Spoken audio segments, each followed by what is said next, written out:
individuals, Your Excellency, guests, and dear friends, a blissful morning to one and all. Indeed, the vibes around tell a beautiful tale that this event will be unforgettable. As Dr. Jose Rizal once said, he who does not know how to look back from where he came from will never get to his destination. Thus, today we will be witnessing the clash of talents among the talented individuals from Luzon, Visayas, and Mindanao in this year's Talentadong Pinoy variety show with the theme, The Philippines, Her Customs and Character. For the information of everyone, the point of reference had been given beforehand and became the foundation of the participants in creating their performances. It includes origin, purpose, value, and limitations of the customs of the Philippines. So this will be the criteria for judging. Technical ability 20%, stage appearance and personality 25%, creativity and entertainment value 15%, overall performance 30% for a total of 100%. Without any further ado, let's give the virtual floor for performer number 1. Clear the way! Clear the way! Clear the way! Clear the way! Clear the way! Clear the way! Clear the way!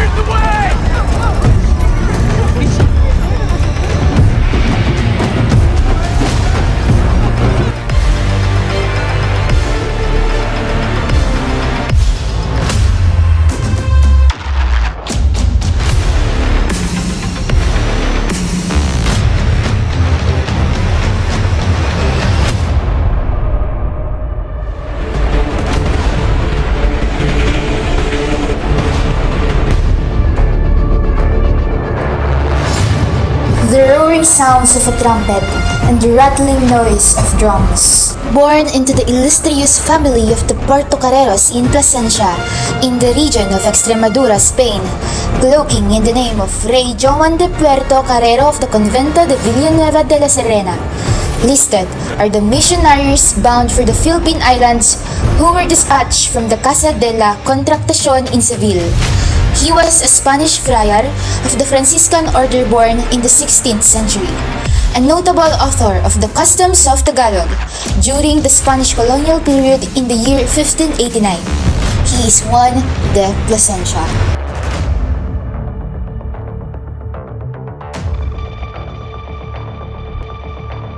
Customs of Tagalog, just like any other colonial text, was written during the Spanish colonial period.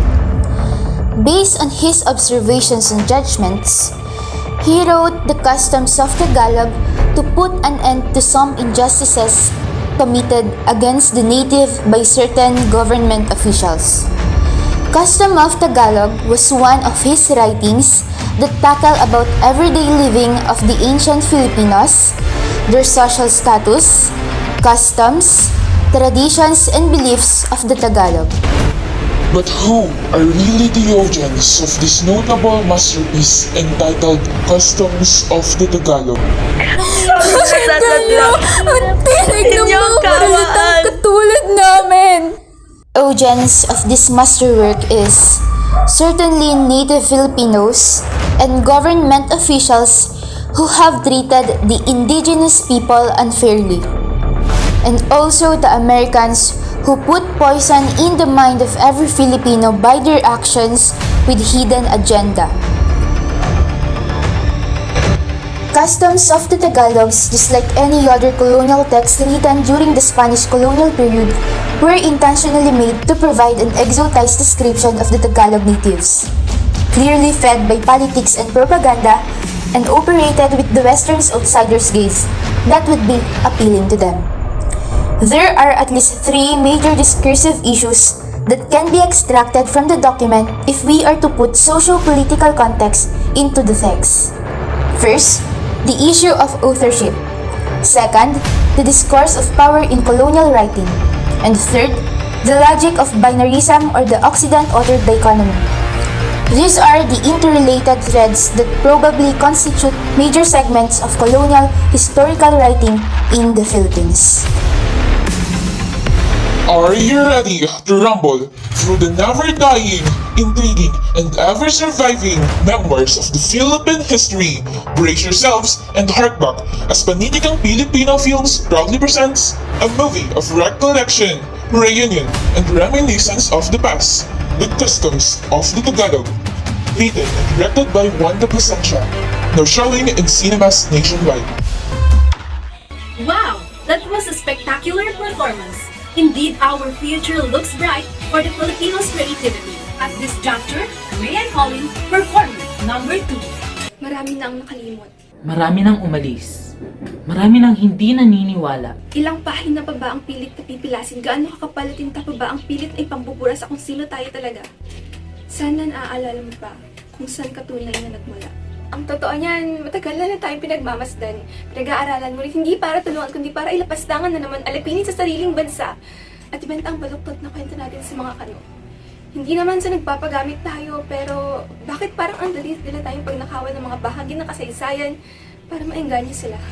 Tayo ay Tagalog at Pilipino. Ito ay Pilipinas. Hindi tayo circus o west na pwedeng ikot-ikutin na lang. Sino ba sila? Sino ba siya? Anong karapatan niya? Juan de Plasencia. Nilisan ng Espanya at ang Pilipinas ay misyon sa kanya. Tinanaw na punla ng pag-asa ng mga Indio. Marahil dahil siya hindi kayo manggi, minsan siyang tiningalang tala ng mga Pilipino. Nagbigay aral sa mga gustong matutong sumulat at magbasa. Pati mga pangalan ng ibang lungsod sa ating bansa, siya ang lumikha. Ang paring mula sa mananakop na bansa, nagbigay ng hiwaga sa lupang dapat nang hindi sinasalba. Muntik na akong maniwala kung hindi lamang sa paghabi niya ng mga salita. Pilipinas, ginawa kanyang asignatura. Paring dayong magsusulat ng libro tungkol sa Pilipino. Nararapat ba? Kwento ng ating bansa, dapat nga bang makita mula sa kanyang mga mata? Sa paningin ng isang praling mula sa ibang tinubuang lupa? Masasalamin niya ba ng tama ang ating kultura? O ang ating mga gawi? Tama bang siyang magtagpi-tagpi? Juan de Plasencia, nagkamali ka. Dahil mula sa Pilipinong mata, ang Pilipinas sa libro ay hindi nagtutugma. Dahil kahit anong ganda ng melodiya ng kanta, kung aliriko may baluktot at di tama. Mabusising pinagmasdan mula sa kalayuan ang kulturang kakaiba na kamamangha at malayo sa karaniwan, itinala sa mga kwaderno, ipininta gamit ang pluma, subalit tunay nga ba nilang inibig ang ating kultura? Aniya, kultura at tradisyon ang nagbibigay kulay sa isang nayon. Malugod na tinanggap ang mga banyagang ibig tuklasin ng pambihirang tradisyon. Ngunit alam ba nilang tumakbo sa isip ni Plasencia pagsapit ng dapit hapon? Mistulang naglaho ang maamong mukha, nagbabalat kayo't di mawari ang tunay na mithi. Niyurakan ng ating pagkatao, inalipin sa sariling bansang pinatag at ginapaspa ng ating mga ninuno. Ibinenta sa mga banyagang ibig ay katuwaan lamang at ang hilig ay mapakinggan ng nakamamanghang kwento. Karapat dapat ba ang ganitong trato? Na baguhin ang kwento at palitan ng mas kahindik-hindik na kasinungalingan? Na ang mga bagay na itinuturing nating parte ng kasaysayan ay katumbas sa kanila ay pagsamba sa kadiliman? Mga bagay na ating iningatan, binalutan lamang ng kasinungalingan. Malikhaing pagsulat niya lamang ba talaga ang kwalifikasyon ng isang may akda? Sa aking pagginilay-nilay patungkol sa mga dokumentong naglalahad ng kasaysayan, isang aklat ang pumukaw sa aking atensyon. Aklat na punong-puno ng kaalaman tungkol sa pagsusuri ng kultura at tradisyon. Mga kaalamang nag-ukit ng tanong sa aking isipan, sapagkat mukhang salungat ang mga ito base sa aking karanasan. Sa aking pag-aaral ng dokumentong ito, aking napagtanto kung ako ba ang mali o ang author ng akdang ito, sapagkat nakalahad dito ang mga kaugalian ng mga Tagalog na kapwa ko, mga kaugaliang ni hindi ko man lang naranasan mula pagkabata ko. Tulad na lamang sa aking kapwa manggagaway, mga taong mithiin lamang na gumamot ng kapwa, ngunit binansagang bruha ng paring walang ibang ginawa kundi paikutin ang ating kasaysayan. Paano ko paniniwalaan ang isang dokumentong isinulat hindi para sa mga Pilipino, kundi upang pukawin ang interes ng mga mananakop na dayuhan? Ginawang kaaliwan ang dapat na iniingatan. Ginamit ang kapangyarihang sumulat upang sirain ang imaheng dapat na ipinagmamalaki ng ating bayan. Maaaring lang ang dokumentong isinulat ng paring Kastila ay parte ng aming kasaysayan. Ngunit paano kayo makasisiguro na ito ay totoo at hindi subjektibo kung ang taong sumulat ay hindi naman kapwa Tagalog at ang ginawang paglalarawan ay punong-puno ng mga terminong siya lang mismo ang bumuo? Sabi nila, ito raw ang daan sa tunay na pagkilala sa kung sino tayo talaga. Tunay nga, tayong mga Pilipino ay pinagbuklod ng iba't ibang habi ng kultura mga Pilipino na kayang tumindig sa mga paa mga Pilipino na may tuwid na paninindigan, subalit tayo pinagbiyak ng panahon ng mga relihiyon, ng mga batas na pilit isisiksik sa atin ng mga dayuhan. At doon daw ang hangganan ng ating kwento na mauulit lamang sa paglipas ng panahon. Dahil tayo ay mga Indio, mga pahapet na pinagagalaw at binibigyang buhay lamang ng mga dayuhan. Basagin ang salamin ng kasinungalingan, punitin ang huwad na imaheng ipininta ng Pransiskanong pari, hindi tayo ganon. Hindi niya suot ang lente ng tunay ng mga Tagalog at hindi niya nakita ang tunay na kalagayan ng mga Pilipino at kahit kailan, hindi niya ito makikita sapagkat suot niya ang lente o anteoho ng pagkapanatiko. Tayo ay hindi lamang mga Tagalog. Tayo ay Pilipino. Hindi isang tipak ng detalye na aaralin at sisirain, tayo ay may kasaysayan. Hawak natin ito, hindi nila. Hawak natin ang dulot simula. You really is the virtual floor performer number 2. I can feel the emotions and the power of your performance. And for our last talentadong Pinoy group, let us all welcome with a round of applause, performer number 3.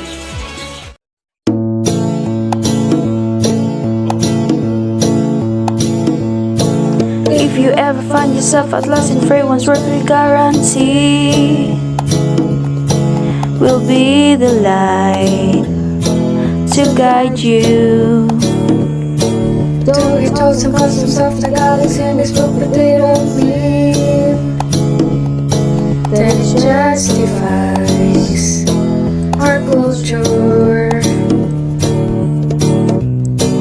Let's find out the limitations of what the century wrote in 1589.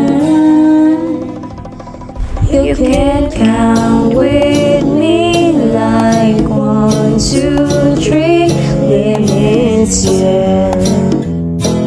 The first one is that he was never native Tagalog, but just a mere Franciscan friar with biases in speech.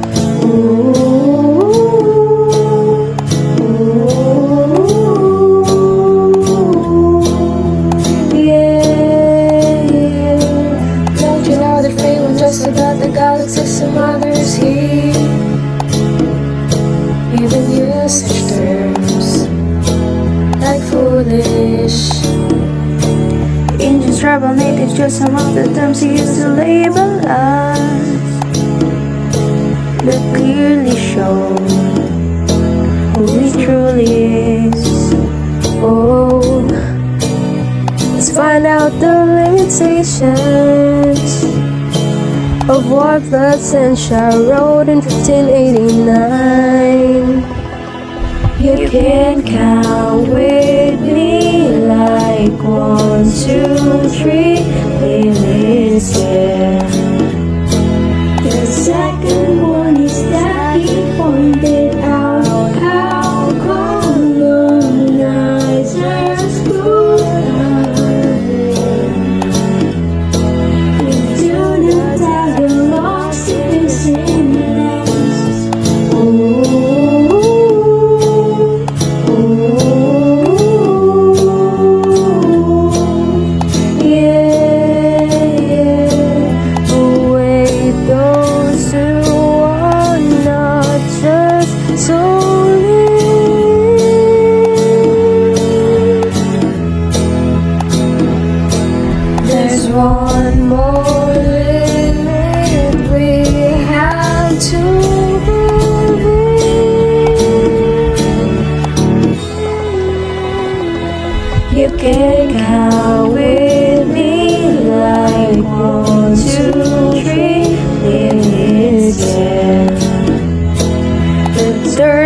that him utterly believes. He thinks this is practice just for the village.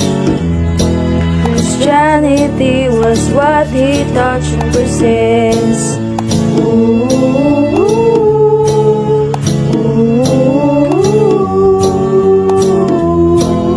If you have questions, just ask us, don't resist. What an angelic voices you have! Truly, the Philippines is the home of talented individuals. There you have it, ladies and gentlemen. You have witnessed how creative and talented Filipinos are in creating their performances in connection with the customs of the Philippines. With that, may we have a short break before I announce the winner of this year's Talentadong Pinoy Variety Show.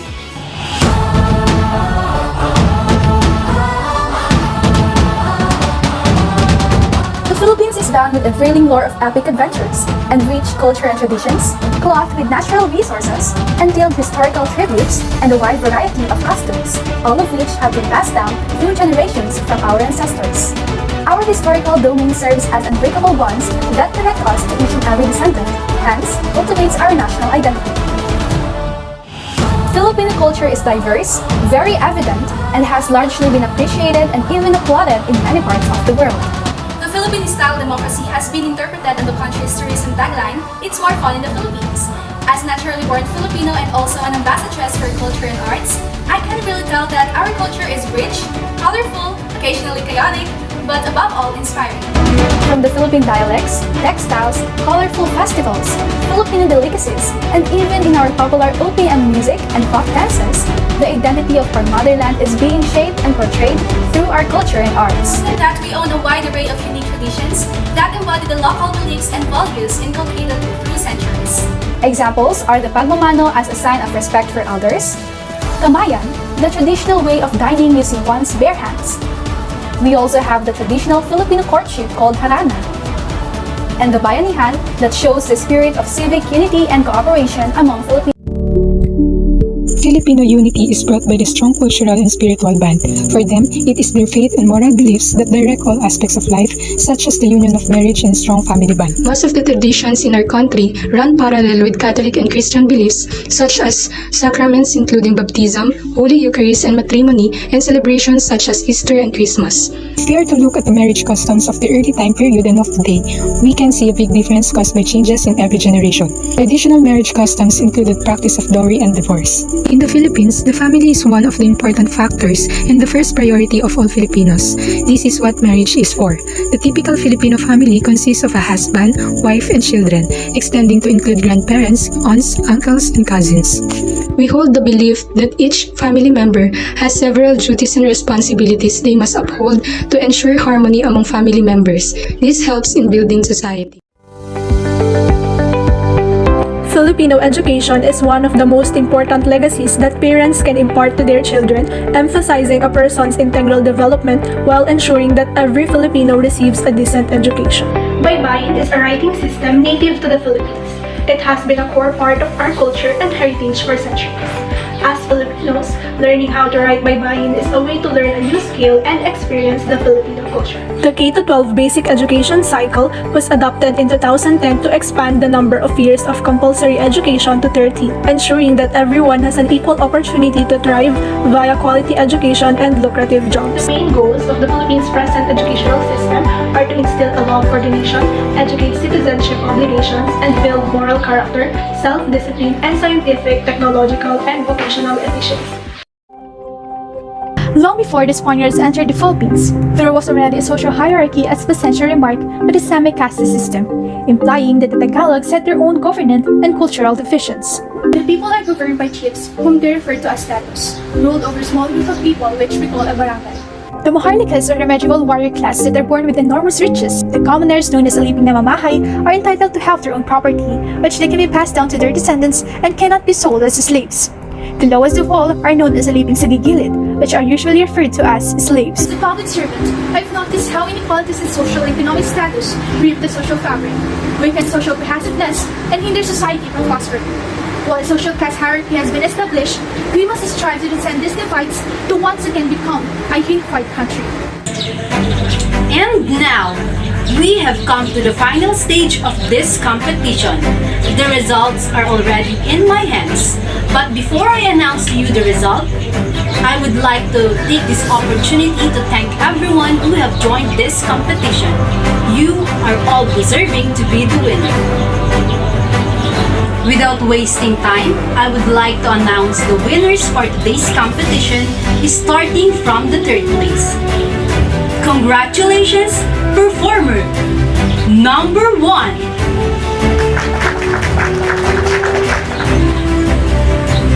Now we are down to our last 2 performers. At this moment, the name I will be calling will be the champion of this year's Talentadong Pinoy Variety Show. Who's your bet?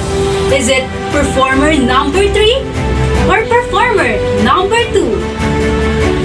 Congratulations, performer number 3. Let's give them a round of applause. That means you're the second placer, performer number 2. Congratulations once again. Thank you for joining us to this virtual competition.